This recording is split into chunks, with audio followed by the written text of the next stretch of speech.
계시록 서두지요. 1장을 열어보면 17절, 18절에 이 사도 요한의 모습이 나옵니다. 근데 죽은 것처럼 엎드러졌다 그랬습니다.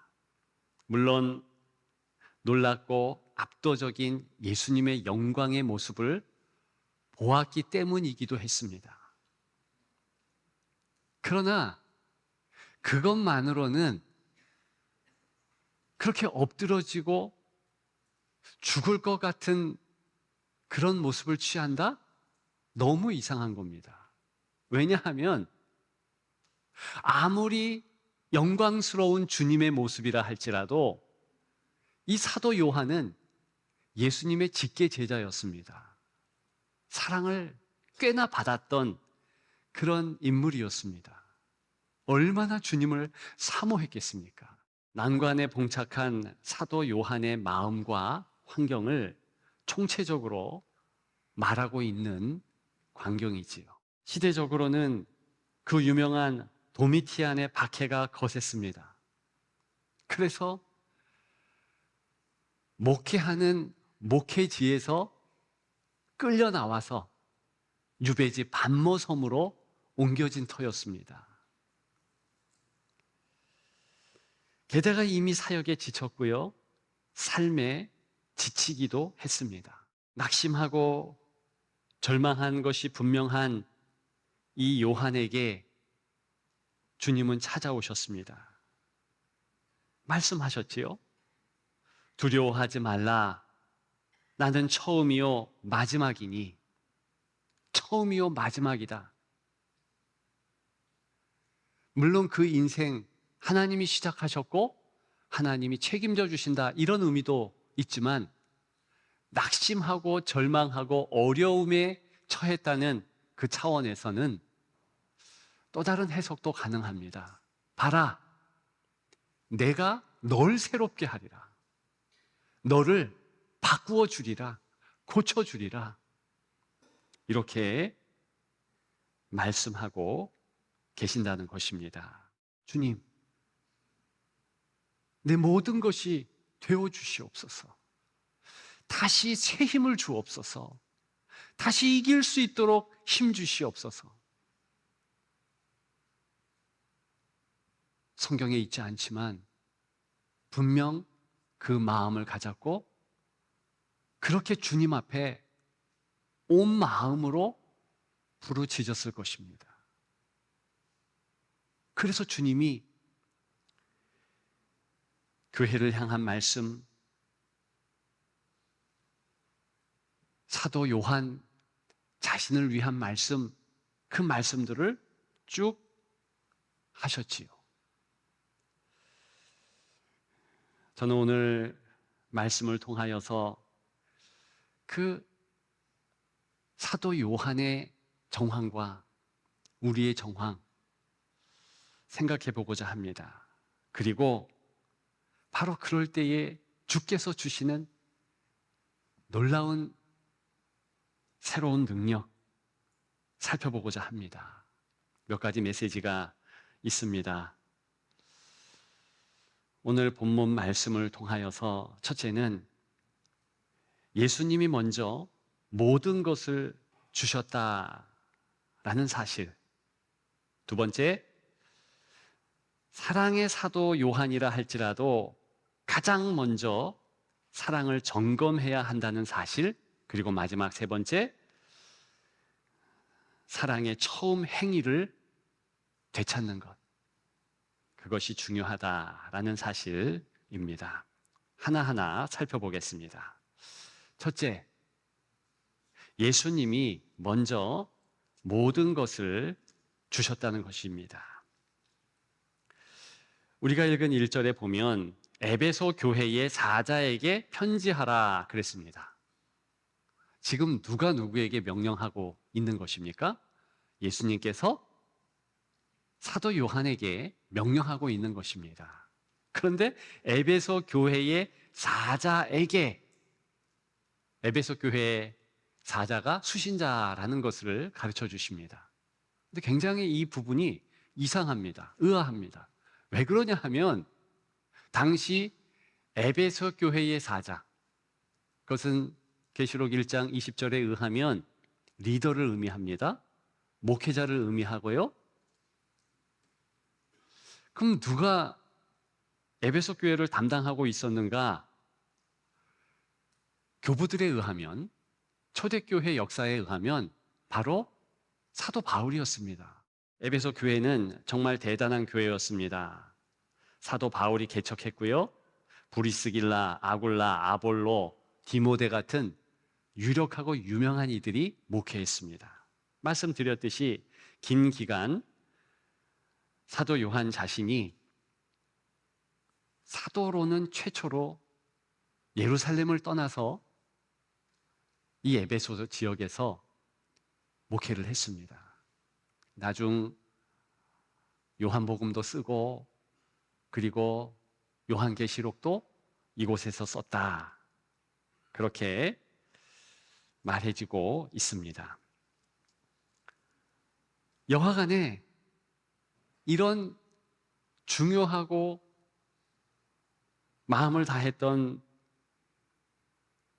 사도 요한의 목회지 에베소 교회, 훌륭했고 괜찮았지만 바로 그곳에서 낙심했고 절망했고 목회의 어려움 또한 경험했다는 것입니다. 그래서 반모섬에 왔을 때는 만감이 교차했습니다. 우리 또한 그럴 때가 있습니다. 내가 사랑하는 곳, 내가 정말 마음을 두는 가정, 직장, 바로 그곳이 한편으로는 나를 또한 무척 힘들게 하는 곳임에 분명합니다. 지치지요, 어렵지요, 힘들지요. 바로 그때 그런 힘들고 어려운 정황 가운데서 오늘 본문이 이제 기록되고 있는 것입니다. 주님의 모습이 예사롭지 않습니다. 오른손에 있는 7뼈를 붙잡고 7 금촛대 사이를 거니시는 이가 그랬습니다. 역시 계시록 1장 20절에 의하면 7 금촛대는 7 교회입니다. 주님이 무엇을 붙잡고 있다 했습니까? 7뼈를 붙잡고 그랬습니다. 이 7뼈는요, 교회의 리더들을 또한 의미합니다. 붙잡았다라는 이 단어를 좀 생각해 보고 싶은데요, 그냥 붙잡은 것이 아니라 꽉 잡았다, 놓치지 않는다, 그런 어감입니다. 이 헬라어 단어를요, 사도행전 3장에서는 아주 귀한 단어로 사용했는데요, 태어날 때부터 일어날 수 없는 자가 고침을 받습니다. 오늘 주인공격인 사도 요한과 베드로가 기도하러 갈 때에 이제 일어날 수 없는, 앉아서만 생활하는 이에게 예수 그리스도의 이름으로 고쳤습니다. 주 예수 이름으로 명하노니 일어나라. 은과 금은 없지만, 이러면서 고침을 주었고, 그 다음에 11절에 보니까 나은 사람이 베드로와 요한을 붙잡았습니다. 어디 가지 못하고 너무 감사합니다 하면서 붙잡았는데, 오늘 본문에 붙잡았다라는 동일한 동사를 썼습니다. 이것을 영어 성경에는 꽉 붙잡았다, 이걸 아예 강조를 합니다. 홀딩, 타이틀. 주님께서 오른손에 있는, 그랬어요. 즉 오른손으로 이 사도 요한을 붙잡았다, 리더들을 붙잡았다, 성도들을 붙잡았다, 그 뜻이기 때문입니다. 주님의 오른손은 의의 오른손, 능력의 오른손입니다. 힘이 있는 것이죠. 절대로 놓지 않는다. 근데 주님이 먼저 붙잡은 거예요. 사도 요한이 도와주세요 하면서 주님을 붙잡은 것이 아니라 먼저 붙잡았다라는 것을 보여주시는 겁니다. 이 모습 그대로 먼저 주님께서 다가오셨고 모든 것을 먼저 허락하셨다라는 것을 의미합니다. 그렇죠. 주 예수 그리스도께서 이미 약속하셨습니다. 세상 끝날까지 내가 너와 함께한다. 내 십자가의 피보혈을 너를 위하여 흘렸다. 다 주셨잖아요. 다 허락하셨잖아요. 동행하고 계시잖아요. 근데 문제는 그럼에도 불구하고 육신을 가진 우리는 오늘 사도 요한과 동일한 모습으로 낙심하고 좌절하고 당연히 절망한다는 것입니다. 이것이 바로 이 땅을 살아가는 성도의 보편적인 모습입니다. 하나님은 우리를 붙잡습니다. 그리스도께서는 절대로 떠나가지 않습니다. 바로 이렇게 절망의 때, 힘들고 어려울 때 어떻게 해야 됩니까? 주님이 원하시는 한마디 말을 해야죠. 다시 모든 것이 되소서. 당연히 이 말은 사도 요한의 마음에서, 입술에서, 저와 여러분들의 마음에서, 입술에서 그렇게 솟구쳐 나와야 할 말입니다. 주님이 가장 원하는 말이니까요. 힘들고 낙심하고 조금이라도 좌절한 이가 있다면 다시 힘을 내십시다. 이런 주님의 은혜가 우리에게 있기 때문입니다. 기억하는 여러분들 되시기를 주님의 이름으로 축복합니다. 둘째는 사랑의 사도 요한이라 할지라도 가장 먼저 사랑을 점검해야 한다는 사실입니다. 이게 왜 메시지가 되냐면 사도 요한만큼 하나님의 사랑에 대해서 강력하게 목소리 높여 말한 인물이 없습니다. 하나님은 사랑이시라. 사도 요한이 얘기한 거예요. 사랑을 많이 받은 이가 자기를 향하여서 사도 요한이 말한 내용입니다.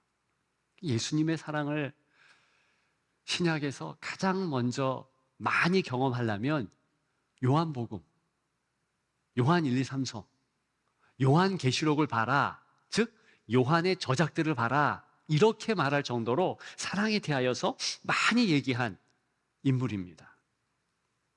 그런데 우리 4절 보십시다. 여기 보니까 처음 사랑을 버렸대요.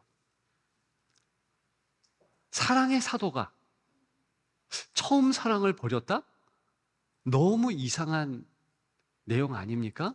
처음 사랑을 버렸노라. 이때 처음이라는 헬라어 단어는 프로포스라는 단어인데요.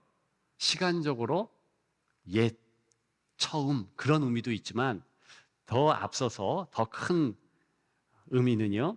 우선순위에 가장 중요한, 가장 으뜸되는 이런 뜻입니다. 그러면 사랑의 사도라 할지라도 어느 때는 으뜸되는 사랑을 슬며시 뒷순위로 여겼을 때가 있고 사랑을 행하지 못할 때가 없지 않다는 것입니다. 저는 실제로 가능하리라 봅니다. 교회 일을 하다가 아무리 훌륭한 목회자, 아무리 훌륭한 리더라 할지라도요, 때에 따라서는 매너리즘이 생기게 됩니다. 때에 따라서는 원명과 불평이 앞서게 됩니다. 이게 원해서가 아니라 자연스럽게 그게 된다는 것입니다. 사도 요한도 인간이므로 그런 가능성이 있었지요. 우리 주님께서 저와 여러분들의 무엇을 확인하고 싶으신가? 처음부터 끝까지 우리의 사랑입니다. 우리는 때로는 하나님 앞에 내가 이런 업적을 이루었습니다. 그것이 자랑이고, 그것이 감격이고, 그것이 기쁨일 수 있지만 주님은 그렇지 않다라는 것이 오늘 본문 아닙니까? 그렇다고 해서 사도 요한의 잘한 일, 그것을 그저 비난하고 나무라는 것은 아닙니다. 사랑 없기 때문에 너가 행한 일들이 다 무효다, 아무것도 아니다, 그렇게 말하는 것은 절대로 아닙니다.